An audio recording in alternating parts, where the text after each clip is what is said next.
All. Custard apples. మీలో ఎంతమంది custard apples అంటే ఇష్టము? మా దేవాంశకైతే చాలా ఇష్టం అనమాట.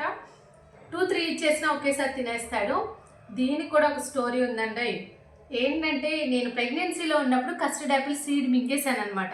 మా పక్కన ఆంటీని అడిగితే అసలు కస్టర్డ్ యాపిలే తినకూడదు సత్య, అసలు గింజ విత్తనం ఎలా మింగేశావు అని అన్నారు.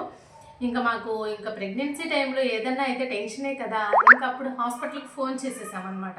హాస్పిటల్లో ఫోన్ చేస్తే ఏం పర్లేదు, ఒక సీడ్ అయితే ఏం కాదు, ఇంకా మార్నింగ్ వచ్చేస్తుంది అని చెప్పారు. సో అప్పుడు హ్యాపీగా ఫీల్ అయ్యామన్నమాట. ఎందుకన్నా మంచిది ఈ కస్టర్డ్ యాపిల్ తినేటప్పుడు చాలా కేర్ఫుల్గా తినండి. కొంచెం ఇందులో సీడ్ కొంచెం మనకి షార్ప్గా ఉంటుంది కదా, సో కేర్ఫుల్గా తినండి. చిన్నప్పుడు అయితే మార్నింగ్ లేవంగానే ఈ ఫస్ట్ బ్రష్ చేయకుండా వీటి దగ్గరికే వెళ్ళిపోయి ఎన్ని పండినయో లేవో చూసుకునేవాళ్ళం. మీలో కూడా ఉండే ఉంటారు కదా అలాంటి వాళ్ళు. సో దీన్ని ఇప్పుడు చాలా పచ్చిగా ఉన్నాయి, ఎలా పండే నేనైతే ఇలా చేస్తాను.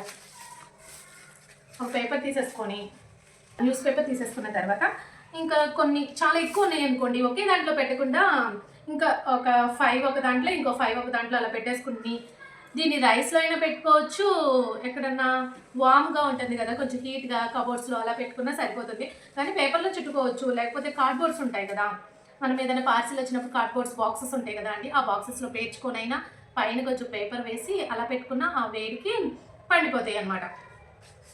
సో నేను ఫస్ట్ ఇలా చేస్తున్నాను, ఇలా పోసేస్తున్నాను. ఇలా కట్టేసుకొని పక్కన పెట్టేసుకోవాలి. డైరెక్ట్గా రైస్లో పెడితే అది వాటర్ వచ్చేసి రైస్ అంతా అతుక్కుపోతుంది, రైస్ కూడా కొంచెం పాడైపోతుంది.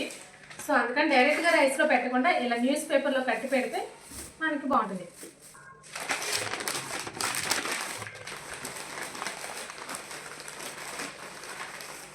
ఇలా కట్టేసుకొని కావాలంటే మళ్ళీ కవర్లో కూడా పెట్టేసుకోవచ్చు.